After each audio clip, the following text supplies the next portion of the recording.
చెడ్డ మాటలు ఇదంతా ఖరాబ్ చేసేటి ఎక్కడి నుంచి వస్తున్నాయి తెలుసా? అది నరకము చేత చిచ్చు పెట్టబడును. నరకము నుంచి, ఆ నరకంలో ఉన్న అగ్ని ఉంది కదా, నరకంలో నుంచి వచ్చిందంట ఆ అగ్ని. లోకంలో ఉన్న వాళ్ళందరూ పిచ్చి పిచ్చి మాటలు ఎందుకు మాట్లాడుతున్నారు, వాళ్ళ జీవితాలు ఎందుకు నాశనం చేసుకుంటారు అంటే, ఆ అగ్ని నరకంలో నుంచి వచ్చి వాళ్ళ నాలుకకు తాగి అన్ని పిచ్చి పిచ్చి మాటలతోని దేహం అంతా ఖరాబ్ చేస్తుందంట. అందుకోసం పరిశుద్ధాత్ముడు ఏం చేసిందంటే, ఈ శరీరం అంతా ఖరాబ్ అయిపోతుంది అని చెప్పి పరిశుద్ధాత్ముడు అపోస్తుల కార్యంలో 2వ అధ్యాయంలో చూస్తే మనకి అందరు ఇట్లా కూర్చున్నారంట.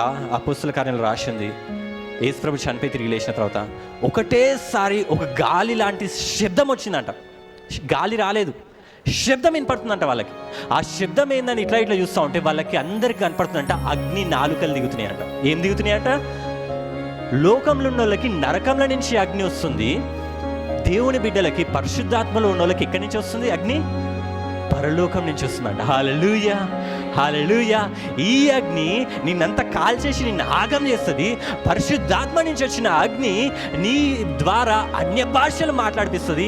ఆ అన్య భాషలు మాట్లాడగానే నువ్వు మంచిగా అవుతా ఉంటావు. హల్లెలూయా. నీ లోపల జీవం వస్తూ ఉంటుంది, నాలుక మంచిగా ఉంటుంది, దేహం అంతా మంచిగా ఉంటుంది, సర్వశరీరం అంతా మంచిగా ఉంటుంది. కాబట్టి అన్య భాషలు ఈ అన్య భాషలు మాట్లాడినప్పుడు ఏమవుతుంది అంటే, మీ దేహం అంతా మంచిగా అవుతూ ఉంటుంది, మీ జీవితం అంతా మంచిగా అవుతూ ఉంటుంది.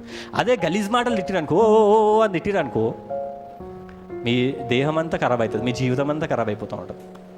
హల్లెలూయా. ఏం చేస్తారు ఇప్పుడు నుంచి? అన్య భాషలు మాట్లాడతారా? నరకం నుంచి అగ్ని కావాలా, పరలోకం నుంచి అగ్ని కావాలా మీకు?